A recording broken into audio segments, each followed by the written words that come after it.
Okay, part two is even more important.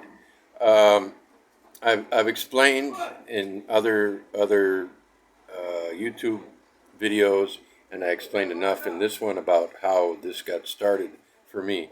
But one thing I didn't mention is that I don't take submissions, um, and the reason is twofold.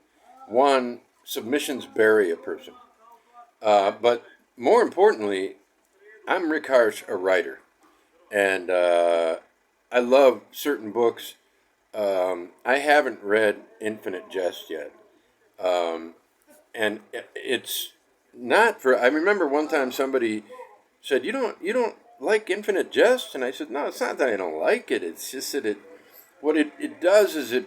I left the United States, and it the subject matter of Infinite Jest is a part of the United States that sickened me, and I just don't want to read about it again. But this one person sent me a couple of passages. He said, "You got to read these passages." I read them, and they were fucking hilarious.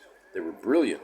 So I still need to read Infinite Jest, but I probably I'll read Journey to the End of the Night and Moby Dick before that, and probably Brothers Karamazov.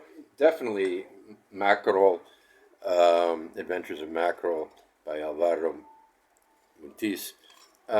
So I don't want to judge people. I don't want to judge writing.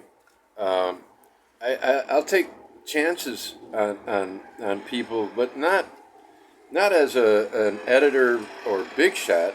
Just as a guy who runs a small press and is not afraid of having a book fail. Um, in fact, because of the way I run my press and because I don't have a marketing system, in one sense, everything fails. I don't sell hundreds of copies of anything. I just want to make enough money in the end, like in a couple of years, to pay my rent while I'm in my retirement. Uh, but there are so many writers in this world, and New York is such a horrible place for writers. But yet, that's the place where you get your success. When the magic wand hits your head, unless it's a billy club, which a lot of people get that. Um, People don't know what to do, but there are good examples out there in this world of sciences. They call it best practices. Yeah, and they're environmentally friendly, and they're fucking up the globe even worse. The friendlier they get, All so talking to you, big shipping. I know you think I'm talking about big pharma and oil companies, but I'm talking big shipping right now because I know that intimately, too intimately. Anyway, what I want to say is they're like fiction collective one. I don't know their story, but I know Curtis White is the one writer I really came to know who was part of the fiction collective, and he's brilliant, fantastic, one of the best writers from the United States. Not terribly well known, but he I saw him read once. I hate going to readings, but he was fun. He was great. I mean, it was like I guess there was a Beckettian quality to him, but I can't imagine Beckett um, reading in front of people. White did. He probably liked it about as much as Beckett would, or as much as I would. Frankly, I've had to do it too. Anyway, that's my books are meant to be read by you and in your own place and so on. If you want to read it out loud, you can do it. You have my permission. You don't need my permission. Just do it. But I'll read Finnegan's Wake out loud. I'm doing it right now. I'm in the beginning stages of a every word read of Finnegan's Wake. I've read Finnegan's Wake for years, for decades, but only just by opening it and reading whatever pages I came to, and it was a blast. But the Fiction Collective, back to them. What my organization is a collective, um, in a sense. It's nonprofit. and it appears that there are. I've made acquaintances on Instagram, and it appears that there are just some really, really brilliant writers and thinkers on Instagram. The critic Chris Villa. He's apparently writing something or was writing something, but he's writing reviews, and his channel of reviews is doing great. There are people like Noah Clemens, who's a really fun guy, and he has a YouTube channel called Everyone Who Reads It Must Converse, and he got popular very fast because he's just such a sweet guy, and he supports everybody, and that's what that's all about. So what I would like my what is that thing right there? No, it's not there. It's here. Yeah. Well, we'll find out later. Um, but I don't think it's alive. It looks flat. Eh, I don't know. It's like I lent my phone to a leper that Kafka wrote about. And some skin came off. Anyway, the back to the idea that I would most like to suggest to people. I read something last night by a guy who had a lot of things to say about bad online publishing companies. And the example that he used it was funny because it was so bad, but at the same time, there are some, I'm sure, some good online publishers, but people want books, frankly. And I think that if people get together, like any five of you listening to this could get together and say, let's print a book. And I'm not sure how you need to do it. How I did it was I borrowed money, and, and I paid it back by now. And because this went much better than I ever expected, and and I got paid for my book and various things. I'm never going to get rich doing this, but I maybe can pay that rent. I live right on the Adriatic. You want to see it? It's a beautiful day today. See, there's the Adriatic, and so rent is a little steep. We got a good deal here. It's 550, but euros, but averages about 720 throughout the year. And if I can pay for that by selling books, I'll be happy in retirement. I'll also keep writing books, but like all of you, I never know if anything of mine is going to sell.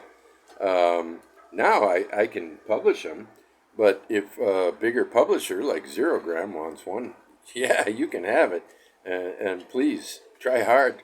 Everybody go to Zero Gram, buy all their books. Start with mine if you want. But Stephen Moore's collection of it's My Back Pages is called, this fat book.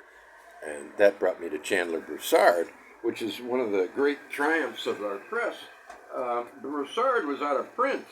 And at that time, I was seeing all this stuff about that fucking Darkenville's cat.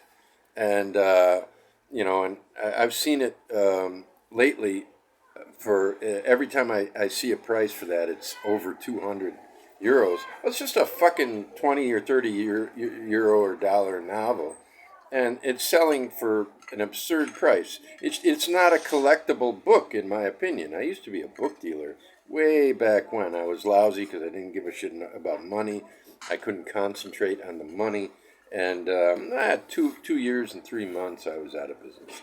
It's too bad. Had books all over every day. We served coffee, played chess. It was a great store. Well, that's just, but you make money in the book business by selling expensive books, but that would not have qualified as an expensive book for me. The fact that it was out of print would mean that it might be worth 10 bucks more, but you know, yeah, 40. I would feel shitty selling a basic 70s hardcover for, or 80s, I don't know, for 40 bucks. So when I found out that this guy, who I would rather read anyway, maybe I wouldn't say that if I read Darkenville's Cat, but I'll never know because, Thoreau is still alive. He could easily get that fucking book published if he cared about his readers, so fuck him. Sorry, Al, but, everybody loves your book and you're allowing, readers to get raped.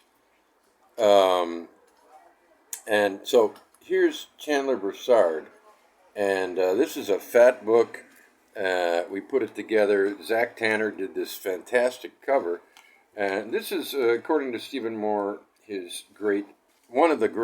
greatest book of the '70s, and it's got Zach Tanner's Zen in the Art of Buggery in there. We've also got his As the Wolf Howls at My Door, but Not Out Here. We've got his Raging Joys, Sublime Humiliations, which I think is the best. It's thin, but it's in pocket form. It's 188 pages, but it's the best fiction about Vietnam. It's the most true, the most subversive, and it's extraordinary. And then we published As the Wolf Howls at My Door. Is that out here? Not even that is out here. What is out here? We published a lot of books, so... here's the wolf. No, not, yeah, I said there's a wolf howls at my door. No, the other little one was The Wolf Leaps. And he's great at first sentences, so let's see what he's got here. Let's see. There's an old foreword by Stephen Moore here. There's a standard opening here, but let's have the opening of Raging Joys. I just love this one. Raging Joys, Raging Joys. Here you have it. Defeatist wife swappers and one-eyed muff divers, écoutez. Écoutez? Anyway, it's French for listen. Defeatist wife swappers and one-eyed muff divers, listen. Wake Up, We're Almost There has a pretty good one, too. I'm just as sick as the next guy, but no matter how hard I tried, I couldn't stand those arguments with Sylvia. And the first sentence in As the Wolf Howls at My Door is, man cannot live by convolutions alone, I believe.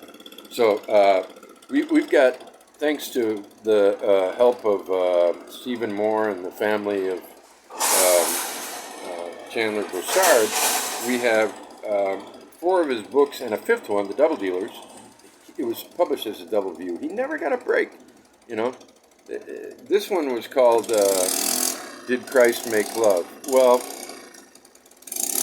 that's a terrible title. It was published by an academic publisher, and, so it never went anywhere. And Zach Tanner did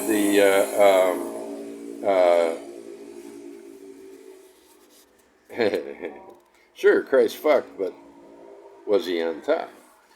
Anyway, Zach does some great... He did this cover. But this one I directed. I had to have Kissinger eating the head of a baby on back. Anyway, that's some of the really good stuff we've got. And I just think you can do it too. You can do it too. That's my message. Do it. One way or another, get some books published.